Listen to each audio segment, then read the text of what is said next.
मैं फिर एक बार ऐलान कर रहा हूं, अगर ईमान का 40वां हिस्सा बतौर खैरात और ज़कात मुयस्सर है, असदुद्दीन ओवैसी आओ यहां ऐलान करो, बड़े बाजार में ठहर के ऐलान करो कि गुज़िश्ता कम से कम 30-35 साल से दारुस्सलाम बैंक के नाम पर इंटरेस्ट पे इंटरेस्ट, सूद पे सूद, सूद पे सूद ले रहे नहीं ले रहे। कोई उठ के बोलो सूद नहीं ले रहे क्या दारुस्सलाम बैंक में? हाथ इस्लाम और अल्लाह और दीन की बात करने वाले असदुद्दीन ओवैसी, कौम को गुमराह करने वाले असदुद्दीन ओवैसी को चैलेंज है मेरा चैलेंज है।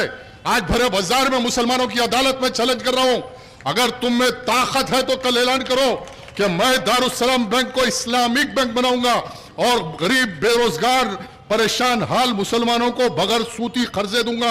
औज़ु बिल्लाहि मिनश शैतानिर रजीम, बिस्मिल्लाहिर रहमानिर रहीम।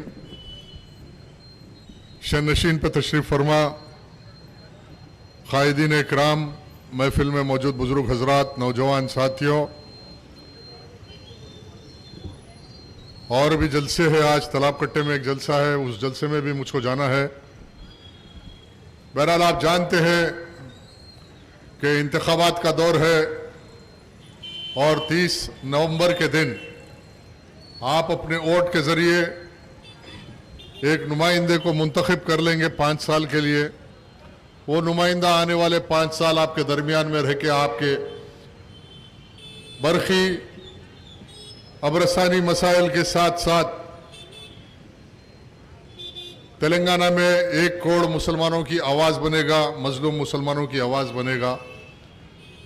कल ऐवान असम्बली में होने वाली नाइंसाफियों और इंसानी हुकूक की पामाली के खिलाफ आवाज़ बुलंद करेगा। आप गौर कीजिए, अंदाज़ा कीजिए, हम एक ऐसे दौर से गुजर रहे हैं कि सारी दुनिया के हालात आपके सामने हैं। ज़राए अबलाग, चाहे प्रिंट मीडिया हो या इलेक्ट्रॉनिक मीडिया हो, ये कहीं से इत्तला नहीं आती कि मुसलमान गालिब है। हर ज़राए अबलाग ये बता रहा है कि मुसलमान मगलूब है। और इसकी वजह आप जानते हैं कि जहाँ कुरान ऐलान कर रहा है, वला तहनु वला तहज़नु व अंतुमुल आलौना इन कुंतुम मोमिनीन, सुस्ती मत करो, जिद्दोजहद करो, तुम ही गालिब होगे, शर्त यह है कि तुम मोमिन बनो। आज आप गाज़ा के हालात आपके सामने हैं। दुनिया का कौन सा ऐसा मुसलमान है जिसकी आंख में आंसू नहीं है? कौन सा ऐसे टीवी चैनल है जो ये नहीं दिखा रहा कि मुसलमान मासूम बच्चे को शहीद किया जा रहा, और आप बेबस है दुनिया में। ऐसे हालात में आप जायज़ा लीजिए, अगर जो कौम अपनी शिनाख्त की हिफाजत के लिए जिद्दोजहद नहीं करती, वो कौम ख़त्म हो जाती। और बिलखुसूस दुनिया की ये तारीख़ रही, 1400 साल की तारीख़ है मुसलमानों की, कि तारीख़ के हर दौर में काफिर से ज़्यादा ख़तरनाक व मुज़िर मिल्लत इस्लामिया के लिए मुनाफिकीन रहे। मैं फिर एक बार इस बात को दोहराऊँगा कि आपके जहन नशीन रहे हमेशा ये बात कि तारीख़ के हर दौर में काफिर से ज़्यादा ख़तरनाक व मुज़िर मिल्लत इस्लामिया के लिए मुनाफिकीन रहे। मैदान औद से लेकर मैदान करबला तक आप जायज़ा लीजिए कि गैरों ने और काफिरों ने हमको नुकसान नहीं पहुँचाया, बल्कि मुनाफिकों की साजिशों का नतीजा था कि मिल्लत को नुकसान पहुँचा। आज उसकी कड़ी हिंदुस्तान में आप देख रहे हैं कि हिंदुस्तान में अगर बाबरी मस्जिद के मुकाम पर राम जन्मभूमि बनी और उसके फैसले आए तो सोचने वाले, देखने वाले, तबसरा करने वाले ये कह रहे हैं, और फिर एक माहौल बर्पा किया गया आस्था के नाम पर। आप पे एक फैसले को मुसन्नत किया गया और ये बावर किया गया कि हिंदुस्तान में ये इंसाफ है। तो आप गौर कीजिए कि आज बड़ी बुलंद बांग बातें करने वाले, लेकिन जब फैसले आए, जब मुकाबले का वक्त आया तो मैदान में कोई नहीं था। आज आप गौर कीजिए कि इस इंतखाबात के बाद अगर कल ऐवान असम्बली में आपके 5-5, 7-7 MLA बैठे हैं और मसाजिद शहीद हो रही, आपके लाखों करोड़ रुपए की औकाफ की जजात की लूट चल रही, कोई पूछने वाला नहीं। आपके माशरे में खुसूस पुराने शहर में तरक्की नाम की कोई चीज़ नहीं। आज अतराफ हैदराबाद आप घूम के देखो तो तरक्की क्या है आपको नज़र आ रही, लेकिन आज पुराने शहर में आप दाखिल होकर देखो तो वही बस्तियां हैं, वही तंगहाली है, वही परेशान हाल मुसलमान है, वही बेरोजगारी है और वही तंगहाल जिंदगी गुजार कर मुसलमान दम तोड़ रहा है। और फिर कहा जा रहा है कि मरकज़ सियासी है और हम बहुत कुछ कर रहे हैं। फिर खसीदे पढ़े जा रहे हैं KCR के कि ऐसा किया, कभी कांग्रेस के कसीदे पढ़ने वाले आज केसीआर के कसीदे पढ़ रहे।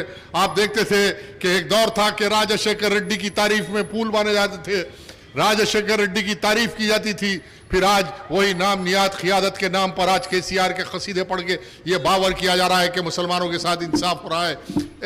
ये इंतखाबात किसी और सियासी जमात के लिए या फर्द के लिए इख्तिदार हासिल करने की मंजिल होगी, मेरी और मेरी तहरीक के लिए ये मंजिल इख्तिदार हासिल करने के लिए ही नहीं बल्कि अपने मकासद को और मजलूम मुसलमानों के हुकूक को हासिल करने के लिए ये तहरीक इंतखाबात में हिस्सा ले रही है, ताकि मुसलमान इसमें अपनी राय का इजहार करते हुए एक ऐसे नुमाइंदे को मुंतखब करे कल वो ऐवान असम्बली में मरहूम गाजी मिल्लत की तरह उठ खड़े हो और एक अपनी तारीख लिखे जो ऐवान असम्बली में मरहूम गाजी मिल्लत ने लिखा था। आप गौर कीजिए, अंदाजा कीजिए कि यही पुराने शहर के जो हालात थे, यहाँ के बुजुर्ग गवाही देंगे कि हम फसादात के दौर से गुजरे। जब हम नौनिहाल बच्चे थे 10th क्लास के इंटरमीडिएट के, तो कोई ऐसा महीना और कोई ऐसा हफ्ता नहीं जाता जहाँ कर्फ्यू लगता और जुल्म किया जाता। वैसे हालात में लड़ने वाले का नाम मरहूम अमानुल्लाह खान था, जो मजलिस इत्तेहादुल मुस्लिमीन के सिपाही की हैसियत से जमात के लिए, मुसलमानों के लिए अपनी नींद को कुर्बान किया, जवानी को कुर्बान किया, इस किलों को तैयार किया। आज हैदराबाद हिंदुस्तान में सबसे महफूज शहर इसलिए है कि मरहूम अमानुल्लाह खान ने तलाब कट्टा, मोइन बाग, सलाला, बाबा नगर, रियासत नगर, मोइन बाग ऐसे बस्तियों को खड़ा कर दिया कि आज सुबह उठने वाला मुसलमान कोई हय्या अल सलाह और हय्या अल फलाह की सदाएं सुनता, कोई मुसलमान मंतर के घंटे घंटे नहीं सुनता। ये कारनामा है, इसको कहते हैं क़ियादत। क़ियादत इसी का नाम नहीं कि सिर्फ तकारीर करना और भाग जाना, टीवी पे बैठ के कुछ गुफ्तगू करना, भाग जाना, अखबार में बयान छापना और भागना, और इख्तिदार पे जो भी फैज़याब रहे उसके दरबार में हाजिरी देना और उसकी खुशनुदी हासिल करने के लिए उसकी तारीफें करना, इसका नाम क़ियादत नहीं। आज ना कोई समाजी प्रोग्राम है, ना माशी प्रोग्राम है। की माशियत को इस्तेकाम बख्शने के लिए कोई इनके पास मंसूबा है। नहीं कहा जा रहा कि केसीआर ने 200 करोड़ रुपए दिए थे और हिंदुस्तान में केसीआर वाहिद चीफ मिनिस्टर है। तो मैं पूछना चाहता हूं, जितना बजट अलॉट हुआ 9 साल में, कितना बजट मुसलमानों को मिला और कितना बजट वापस गया? माइनॉरिटी फाइनेंस कॉर्पोरेशन में मेरे पास आरटीआई के जरिए पूरे हर चीज के मालूमात करके बात कर रहा हूं कि आपको कहा जाता है कि लोन दिया जा रहा और रातें रात तमाम मुसलमान बेरोजगार परेशान हाल माइनॉरिटी फाइनेंस कॉर्पोरेशन पे कतार लगे खड़े हुए हैं कि एक फॉर्म लेने के लिए, फॉर्म सबमिट करने के लिए फॉर्म लिया जाता, रद्दीदान में फेंक दिया जाता और फिर कोई पैरोकारी करके भी हासिल किया तो माइनॉरिटी फाइनेंस कहती कि आप फलाना बैंक से जाके बात करो, अगर बैंक के पास कोठा है तो आपको पैसे मिलेंगे। ना 1 रुपया मिलता, बल्कि वो फाइनेंस हासिल करने के लिए माइनॉरिटी फाइनेंस कॉर्पोरेशन से लोन लेने के लिए जेब के 10-15 हजार रुपए के खर्चे में वो मुसलमान नौजवान आता। ये हालात है क्या नहीं? आप गौर कीजिए और मुझको बताइए। आज बिलखुसूस मैं कह रहा हूं, जो कौम तालीम और माशी एतबार से ताकतवर नहीं होती वो कौम दुनिया के किसी कौम से मुकाबला नहीं कर सकती। आप बताओ, आपने कितना तालीमी एतबार से और माशर के आज ABVP के जरिए या भारतीय जनता पार्टी के जरिए आज उनको इख्तिदार हासिल हो रहा और हिंदुस्तान के हाकिम बने। आप गौर कीजिए क्या हालात है। मैं आज आपके सामने मुख्तसर सी तकरीर, इंशाअल्लाह फिर जलसा बड़े बाजार पे होगा तो बड़े बाजार पे तफसील से गुफ्तगू करूंगा, इसलिए और भी मुखर्रिरीन है, मुझको और भी जलसे में जाना है। जाते जाते मैं ये पूछना चाहता हूं, क्या आप MLA थे, MP थे और मौजूदा जो मजलिस के उम्मीदवार की हैसियत से याकूतपुरे में तशरीफ लाए जनाब जाफर हुसैन साहब उम्मीदवार मयम के हैं, आप MLA थे, शहर हैदराबाद में 8 तेलंगाना में मसाजिद शहीद हुए, कहीं एक बार आप किसी मस्जिद की शहादत का मायना किए और आपने एहतजाज किया तो मैं अमजदुल्ला खान को दस्तबरदार कर दूंगा आपके तय। असदुद्दीन ओवैसी या अकबरुद्दीन ओवैसी 8 मस्जिद शहीद हुए मेरे भाई, कहीं एक बार शहीद होने वाली मस्जिद का मायना करके इन लोगों ने एहतजाज किया तो उस एहतजाज का एहतराम करते हुए मैं मुखालिफत नहीं करूंगा, मेरे उम्मीदवार को दस्तबरदार कर लूंगा। नहीं, मस्जिद शहीद होती, कोई नुमाइंदगी नहीं, कोई एहतजाज नहीं, बल्कि केसीआर के कसीदे पढ़े जाते और फिर सारी कोशिश ये है कि अमानुल्लाह खान का बेटा अमजदुल्लाह खान इलेक्शन नहीं जीता। राजा सिंह जीत गया, कोई बात नहीं, लेकिन अमजदुल्लाह खान नहीं जीतना। क्यों भाई? अमजदुल्लाह खान जीत के आएगा तो मैं ऐलान कर रहा हूं याकूतपुर के लोगों से कि तेलंगाना के किसी करिए में, किसी गांव में, किसी शहर में अगर किसी मस्जिद को हाथ लगाया जाएगा, रब्बे काबा की कसम है, हुकूमत को चैन से जीना नहीं देंगे, तेलंगाना बंद कर देंगे। हम उनमें से नहीं हैं कि मस्जिद की शहादत पे खामोशी अख्तियार करके अपनी दोस्तियां केसीआर या हुक्मरानों से निभाते। ये फर्क तहरीक में और इनमें है, ये फर्क है। और फर्क को महसूस कीजिए कि तहरीक और तहरीक के मुखालिफिन में फर्क क्या है।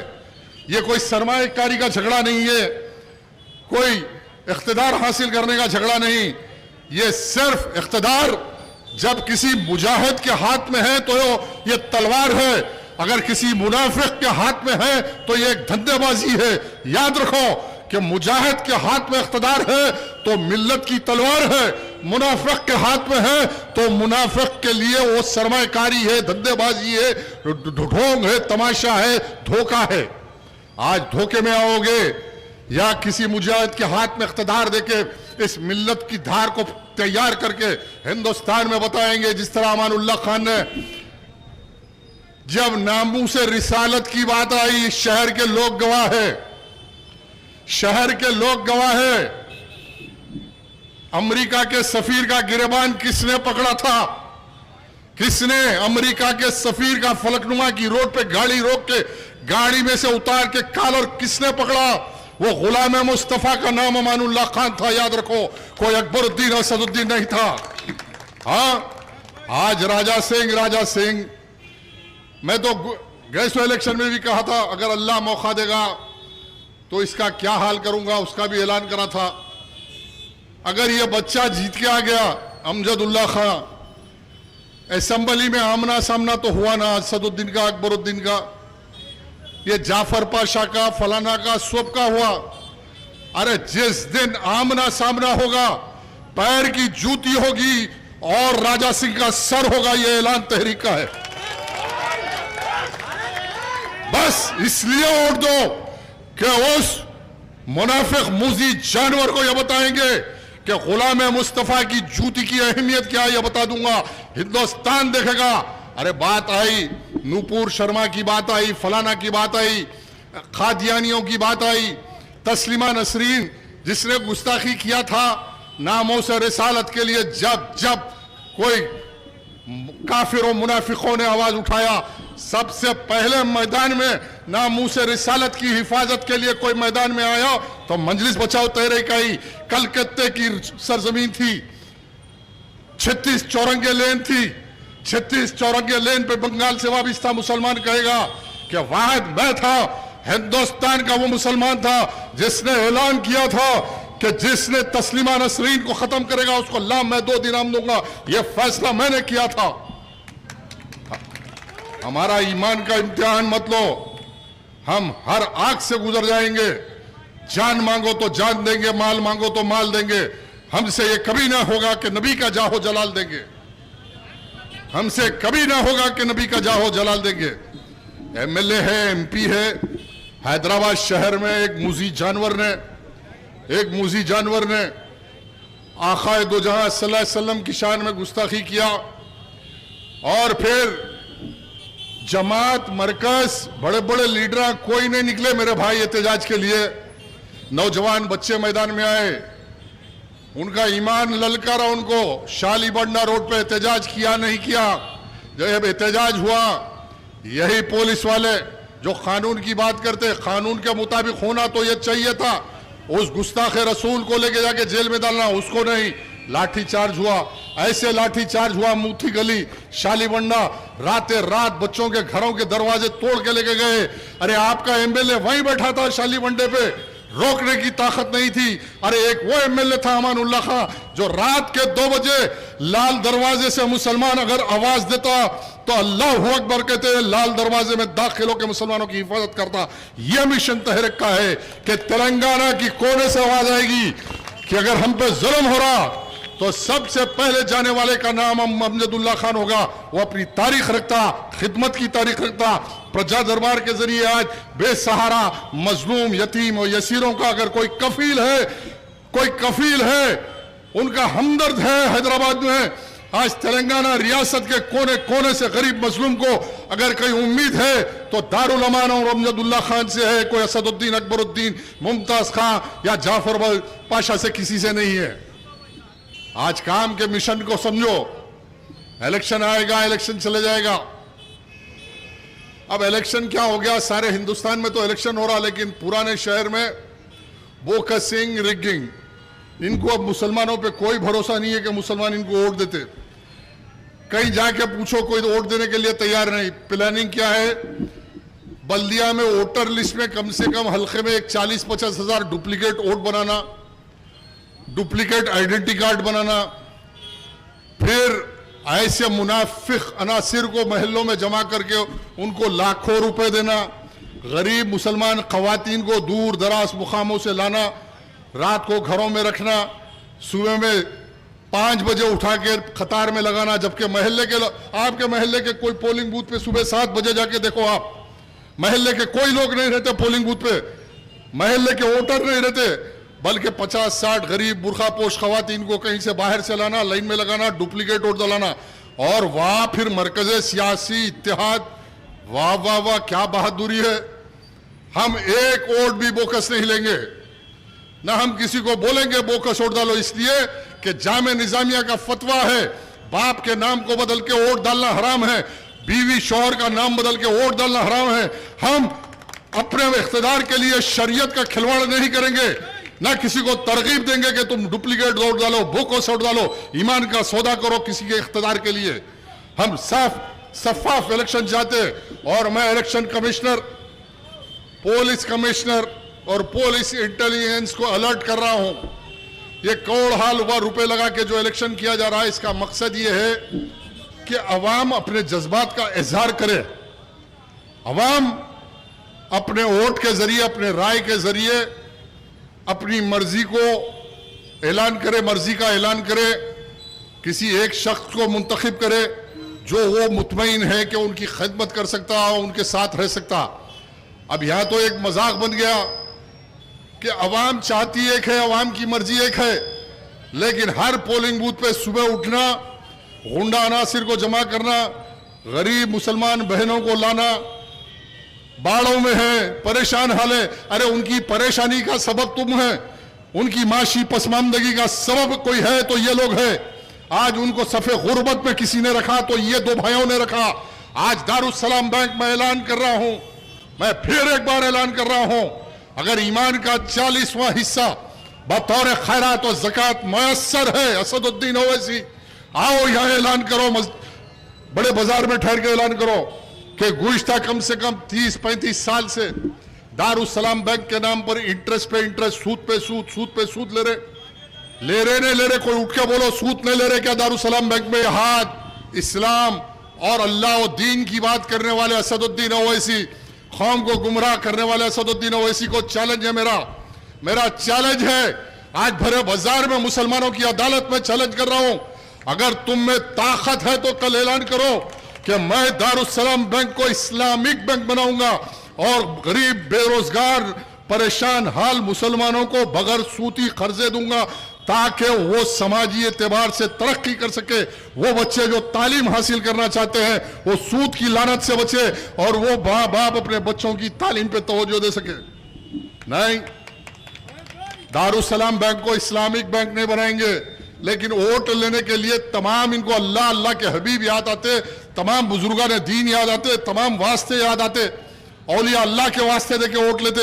अरे मैं अल्लाह का वास्ता दे रहा हूं, अल्लाह के हबीब का वास्ता दे रहा हूं, बुजुर्गान दीन का वास्ता दे रहा हूं। अगर तुम में ईमान है तो कल ऐलान करो, आओ या खुदपुरे में कि मैं ऐलान करता हूं एक मुसलमान की हैसियत से, मजलिस के सदर की हैसियत से, मैं दारुस्सलाम बैंक को इस्लामिक बैंक बनाऊंगा और बिला सूदी खर्चे नौजवानों को, मुसलमानों को दूंगा। कोई महेश बैंक, विजय बैंक या किसी बैंक जाने की जरूरत नहीं है, अभी जमात बाकी है देने के लिए। अरे मेरा एक उम्मीदवार जीतेगा मैं वो हालात पैदा कर दूंगा इनके लिए। ये मजबूर होकर दारुस्सलाम को इस्लामिक बैंक बनाना, मुसलमानों को बगैर सूदी कर्जे देना, यह हमारा मिशन है। इस मिशन का साथ दो। अगर दारुस्सलाम बैंक को इस्लामिक बैंक बनाना है तो तहरीक के उम्मीदवार को एक बार कामयाब बनाओ। तहरीक जीतने के बाद इनका रवैया बदल जाएगा। अब जो अकड़ अकड़ के फिर रहे ना था भाई, अगर वैसा एमएलए चाहिए, रात के 2 बजे फोन के पे आपके लिए अवेलेबल रहना है तो अमजदुल्ला खान को ओढ़ दो। अब ये बेचारे जाफर मियां, अब इनके बारे में क्या बोलूं। 10 साल एमएलए थे ना भाई, 10 साल में एक रिकॉर्ड बताओ, एक। मैं मुसलमानों के लिए लड़ा, मैं मुसलमानों के लिए आवाज उठाया, मस्जिद की शहादत पे उठाया, आलेर एनकाउंटर में मुसलमानों को शहीद किया गया, मैं आवाज उठाया। गांवों में फसादात हुए, भैंसे का फसाद हुआ, मैं आवाज उठाया। अरे कुछ नहीं, क्या नहीं, क्या लैंड ग्रैबिंग करे, बड़े बड़े कारोबार कर रहे, क्या क्या कर रहे आपको मालूम। अब वो पैसे को हिफाजत करने के लिए इनको सोशल स्टेटस चाहिए, एमएलए बनना। वो एमएलए बनना है तो इनको कहीं जाके नहीं बन सकते, मुसलमानों में आके बनना। इख्तिदार हासिल करके करेंगे क्या इन्हों, सिर्फ एमएलए का रुआब बता के। इससे पहले एक साहब गए ना, 25 साल एमएलए थे, क्या करे उन्होंने। 25 साल में एक बार मुसलमानों के लिए लड़ा वो शख्स, लड़ा नहीं। तहरीक से गद्दारी किया, तहरीक को धोखा दिया, गया। आज कहां है, आज नहीं है ना, आज मैं हूं ना। आज तहरीक से गद्दारी करने वाले हैं नहीं है ना। मेरा कॉज था, मेरा मकसद था, जब तक जिंदा हूं मेरा मकसद जिंदा है। मेरा मकसद है मुसलमानों के हुकूक की लड़ाई, हक की लड़ाई, मजलूम की लड़ाई, मजलूम की आवाज उठाना मेरा मकसद है। जब तक इस जिस्म में आवाज है, जान है, मैं आवाज उठाते रहूंगा। मैं हारो जीतो, रात के 2 बजे मुसलमानों की खिदमत करता हूं, करता रहूंगा। मेरा खानदान करते रहेगा, मेरी तहरीक करते रहेगी। ये 80 साल के 94 रात दिन, आज इनके पास कुछ नहीं, लेकिन जब कभी मुसलमानों का मसला आया, फौरी तहरीक के दफ्तर पे आते अखबार लेके, अरे यहां ऐसा जुल्म हुआ, ये ऐसा हुआ। ये कैफियत रहती किसी जमात की, तहरीक की मुसलमानों के लिए। ये नहीं 5 करोड़ की गाड़ी में फिरूंगा, फूल के हारा पहनूंगा, गुलपोशियां करूंगा, बड़े बड़े दावतां करूंगा। तो ये फर्क महसूस कीजिए, फर्क महसूस कीजिए कि काम कौन करेगा। इतने एमएलए आए गए ना, 25 साल एमएलए थे, कहां है, कहां है 25 साल का एमएलए, बताओ आज। अरे दुनिया में अल्लाह के हबीब के सिवा किसी का नाम रहा है न रहने वाला है। अल्लाह उसके हबीब के सिवा किसी का नाम रहने वाला नहीं। अगर कोई नेक शख्स खिदमत किया है, अल्लाह उसके नाम को अगर बरकत दिया तो लोगों के दिलों में छाप छोड़ता, वो याद करते कि वो अच्छा आदमी था, उसने खिदमत किया था। अमानुल्लाह खान का आज नाम लो, कहीं पे भी लोग बोलते हाँ यकीनन रात के 2 बजे हमारी खिदमत करने वाले का नाम अमानुल्लाह खान था। आज हम वैसे उम्मीदवार को आपके सामने पेश करें। जाओ, आज सोशल मीडिया का दौर है, नौजवान बच्चों से मुखातिब हूं, फेसबुक पर जाके परजा दरबार अमजदुल्ला खान मारो, आपको हजारों लोगों की खिदमत करता हुआ दिखेगा। कैंसर पेशेंटों की खिदमत, रात के 2-2 बजे अजलाओं में पुलिस के जुल्म के खिलाफ अकेला तना अपने बाप की तरह रात भर अजलाओं में फिर के मुसलमानों की कफालत करता। बेशुमार खवातीन जो परेशान हाल है। कोविड में कौन आया, कोविड के दौर में कौन था मैदान में, कोई एमएलए था ना कोई एमपी था। अल्हम्दुलिल्लाह हम थे कोविड के दौर में, खिदमत करे कौम की। अल्लाह ने हमको जो इस्तेदाद दिया, तहरीक के लोगों को जो इस्तेदाद दिया, हम रात दिन कौम के दरमियान में रह के काम करें और काम करते रहेंगे। मेरी इल्तिजा है, गुजारिश है आप तमाम हजरात से कि इंशाल्लाह और भी जल्द से बड़े बाजार पे होगा। आप ठहर जाओ 1 मिनट, आपसे मेरी गुजारिश है,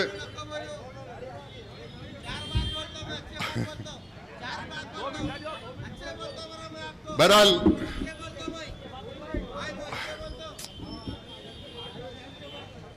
ठीक है, कोई चाहने वाले हैं रात के टाइम पे, वो ज्यादा मोहब्बत बढ़ जाती है इन लोगों की। रात के टाइम पे मोहब्बत बढ़ जाती। और याकूतपुरे में अल्हम्दुलिल्लाह मेरे बहुत चाहने वाले हैं, बहुत चाहने वाले हैं याकूतपुरे में, अल्लाह के करम से। बहरहाल 30 नवंबर के दिन जो आप वोट देंगे, आपके वोट की ताकत से कामयाब होने वाला उम्मीदवार इंशाल्लाह किसी मजलूम की खिदमत करेगा, इंशाल्लाह उसका अजर सवाब अल्लाह आपको भी देगा। कल किसी गरीब की मदद करेगा तो आपको सवाब मिलेगा। मेरी दरख्वास्त है, अपील है, गुजारिश है। था कर्नाटक में जवान बच्चियां कॉलेजों को जा रहे तो हिजाब खींच दिया जा रहा था। कहीं पर भी आपको बड़े गोश्त खाने के लिए बीजेपी अरसे हयात को तंग की, कारोबारी एतबार से तंग, फसादात, आपको परेशान हल किया जा रहा था। मुसलमानों ने एक इलाज निकाला। जिस दिन पोलिंग थी और यकीनन राय दही का दिन किसी मुल्क में एक नेशनल फेस्टिवल है, एक ईद की तरह है।